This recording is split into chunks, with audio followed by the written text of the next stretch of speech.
No, it's the same damn price. What?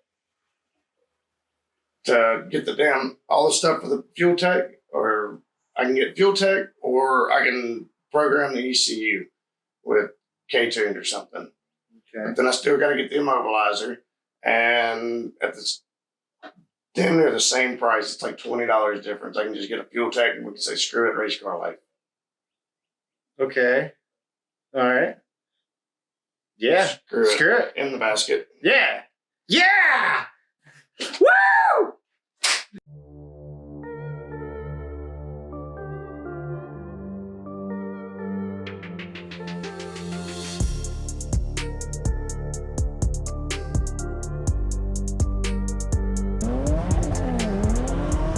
Hey, what's going on? What's going on, guys? So this video, if you didn't see the post at one point, this is actually going to be a Sharky video, and so Michael has something special, as you can see. We're going with the FuelTech. Yeah. There we go. Yeah, and it's the FT450. It is. We didn't know that it wouldn't handle electronic throttle, which, as you know, the CRZ is electronic throttle. Drive by wire. So we had to do some modification. So now Sharky went a little old school this week. Yeah, kind of dumbed her down a little bit, but that's okay. Yeah, we got. This was, I mean, the original throttle body on these Honda K24s was this particular throttle body, so it was pretty easy to find what we needed.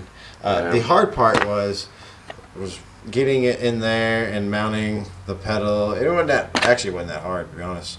It was one single hole right there, that little grommet, and that grommet does nothing but seal, and it looks like perfect. Looks like it's supposed to be here. And then the pedal, obviously, we dumped it down even more by changing.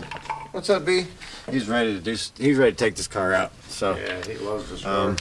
But yeah, as you can see, that pedal right there, and it basically just mounts right there. And I actually kept the factory location for the electronic throttle pedal, so you can always go back whenever I find a 550. Yeah, get a 550, and that does electronic throttle. We'll go with that too.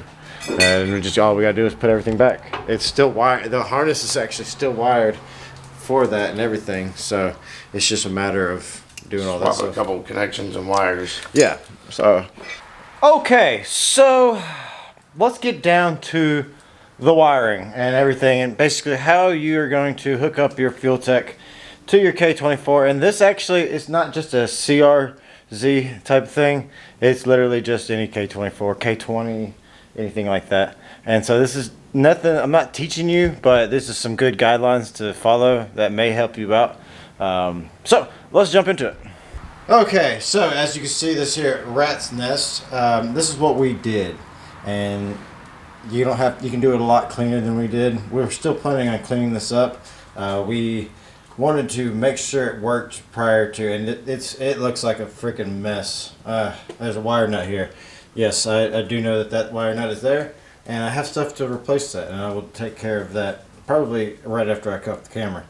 But in this mess that you see here is a fully functioning FuelTech harness and everything. So what we did was we took the harness from the original, well, we took a K20 harness, but you can take your original K24 harness. It doesn't matter. There's a pin out for both of them, and it's really easy. So you can just go over to FuelTech, and FuelTech has a nice breakdown of all the sensors that really matter, and I'll post a link in the description.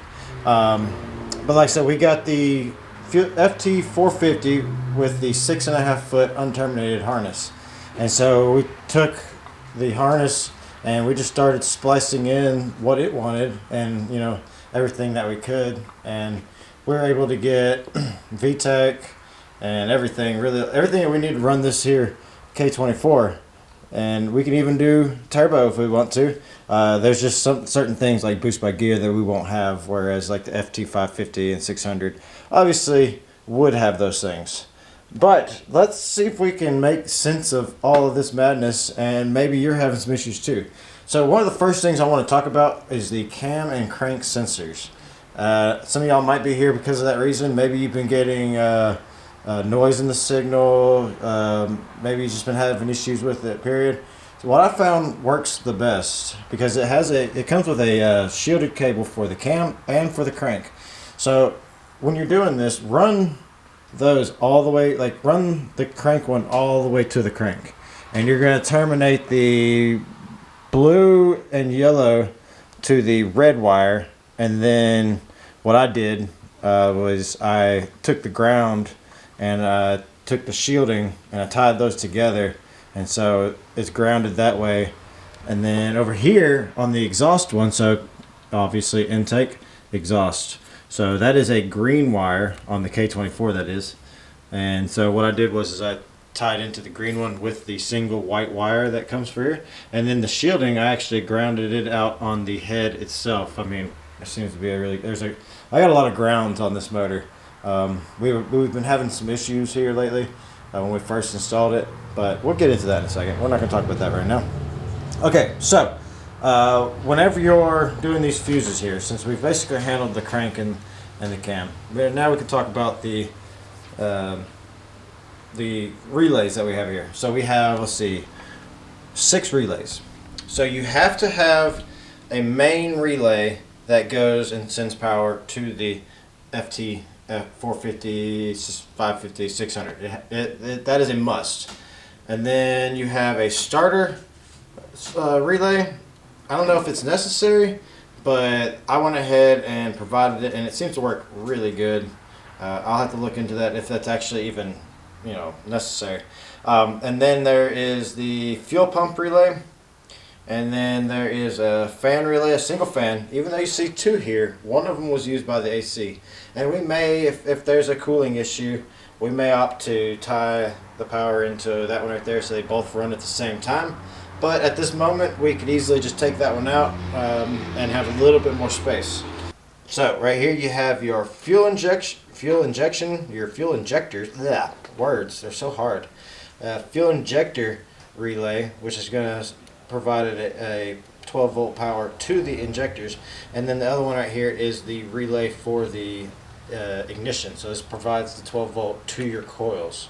So you got to have those, and then. Now let's actually get down into how to wire them. I'm going to show you some pictures, and really honestly that is going to be the best way for you just to figure it out.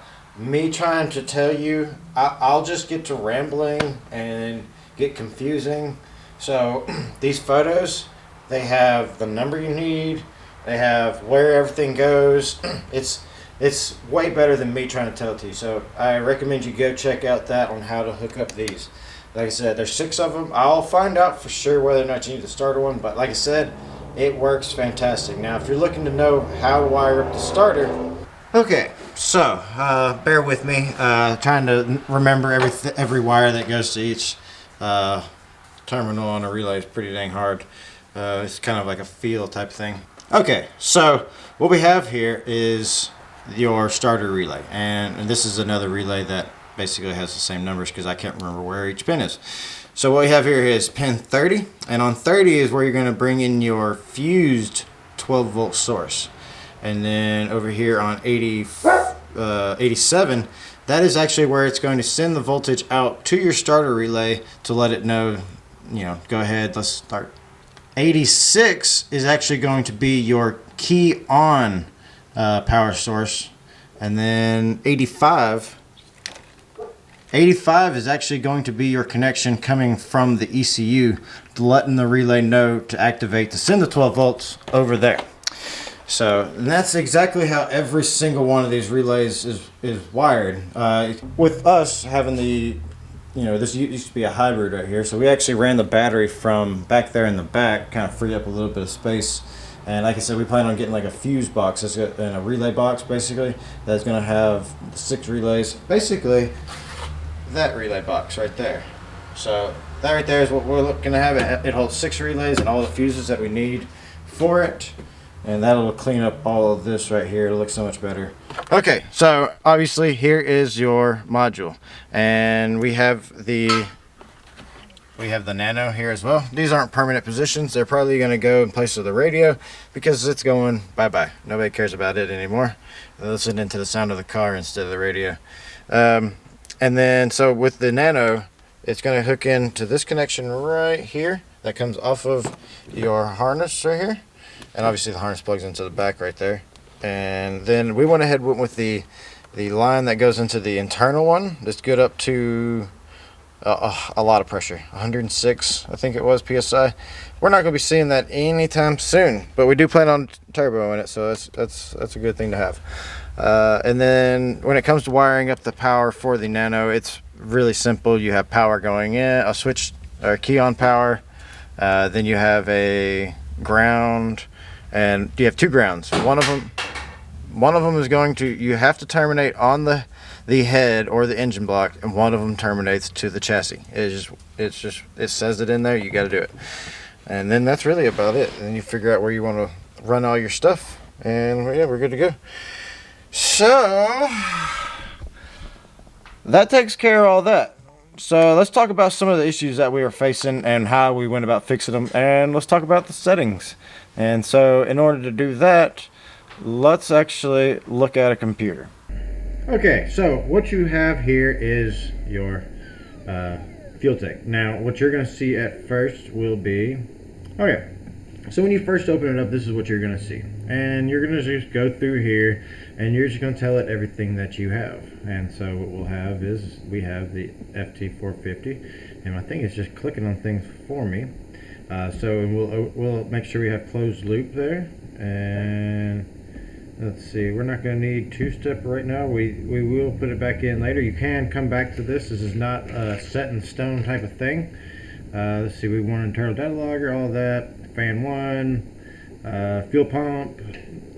Let's see, what else is here that we want? Start button. So we want to be able to start from here, and so we're going to hit start button.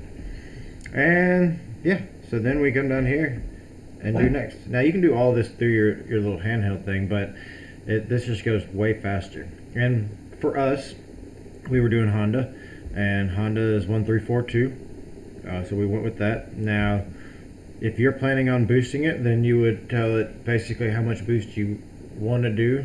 You know, be realistic with it though. 20, whatever. But since we're not planning on boosting it right now, we're just gonna go with 0. And then for this, they like those K24s are about 5,700 RPMs to 6,500. So we're gonna go 6,400, or ooh, not that much. Yeah. So let's get rid of one of those zeros. There we go. And so we're also doing TPS because the FT450 does not do drive-by-wire. So we had to change over the CRZ, but there's a whole video about that. Now, when it comes to the cam and crank sensor settings, you're going to go with Hall with VR with pull-up, and then you're going to go with falling. And then for the cam, you're also going to be, remember, you're going to be using the exhaust because the intake one is for VTEC. And so we're going to go with Hall, VR with pull-up, and we're going to go with falling as well. So when it comes to the crank trigger pattern, we are going to go ahead and come into this option, and oh, not that one. That is not the one we want. Stop selecting stuff for me. So we're going to go with 12 plus 1 at crank, and for the crank index position, this thing is being done. We're going to go with 334. All right, and then everything else will fall into place as soon as we hit enter, and you won't see it. But we're going to go with wasted spark, coils on plugs for us. Now if you're doing distributor, then you would go with distributor, and then really that's all that we're changing there. So we say next, and then once we get here, this is where it gets weird. Everything says sequential, but we're going to go with semi-sequential because yeah, it gives me the option for 2. Now you can do sequential, and it gives you the option to just manually put in the number of outputs you want, and that's the same for the ignition as well. But when it comes to this, you want to know what injectors you have. This is a big important thing. Like I said, you have to tell this thing everything. So for us, it ended up being 118 Yeah, that's 18, not 118. And then so that is all the injectors combined to create that number. And we're going to leave that dead time like it is, and we're going to just move on to the next thing. And it's TPS, there's nothing to change here. We're letting it do timing by, or idle by timing. For this particular vehicle, it is low compression, and we are going to go with gasoline. And low profile for the camshaft, because yeah, and then you hit generate. Now go ahead and just say no. You don't need to see it, because there's going to be some changes you're going to have to make to it. So say no. But if you want, you can go ahead and take a look at it. And so it builds you something right here. But let's go back to let's go to the one that I built, because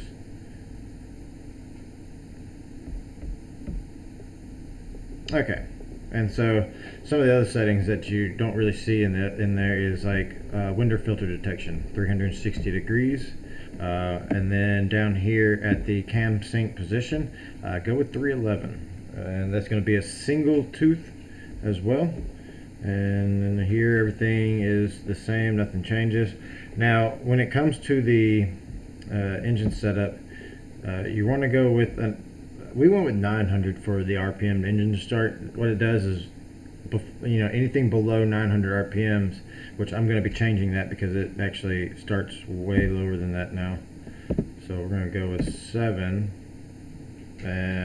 Let's go with 6, because if it's idling and it's lower than say 700 or 800, then it's going into engine start settings. And so you don't want to do that. You want it to be in the main fuel table. And so you want it set to a number that is, not too high, not too low. So let's see here. And let's see, when it comes to the fuel table. Now, I will say, if you're having issues with yours, I have this map, and it is really easy for me to email it to you. So if you're having issues now, it is a completely base map. It is not going to provide you with anything other than being able to start it and have a starting point. But other than that, it's going to be on you to figure it out. If you're having issues, contact FuelTech. They'll ask for your log. You send it to them, maybe your map as well. They'll make some changes if they see fit, and they'll send it back to you, and you can try it out. Let's see here. And other than that, when you're first starting it off, you're not going to really worry about any of this extra stuff. So, and like I said, you want to go ahead and put everything. So let me show you one other thing. One last thing that's going to help you see things a little bit better. So when you go to advanced map options. So right here you have all these things right here. So under fuel maps and injection maps, it's set to a line. Change that to table. You want to be able to see everything. If you can't see everything, what's the point in being able to see it? And this is where you can go and say, let's put this on, manual for the fuel injection pins, and the ignition pins. I have it already set to manual. Other than that, there's not too much you got to worry about. And then really you're ready to, start her up and try it out. And yeah, so let's go and start it up.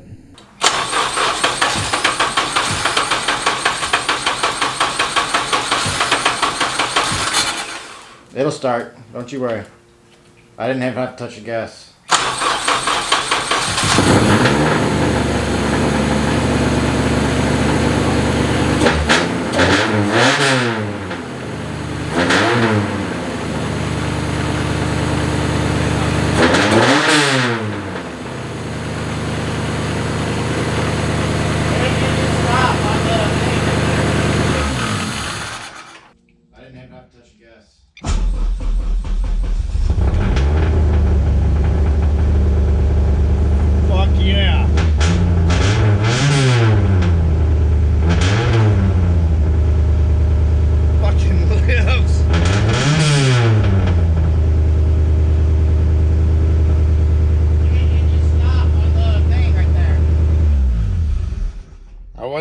Trying to stop it. Oh, thought you were trying to. I thought that's what you were asking. No. Yeah. I said it fucking lives. Yeah, it totally lives.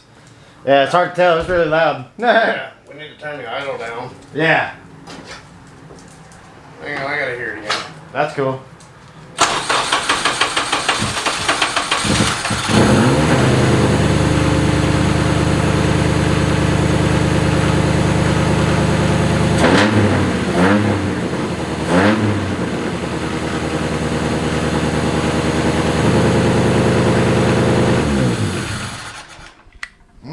exhaust. I don't know if it likes all that extra flow. Let's see, we got any leaks, people? Smoke in here. Oh yeah, no leaks. Not a single drop. I got smoke. Give me your light. Give me a light.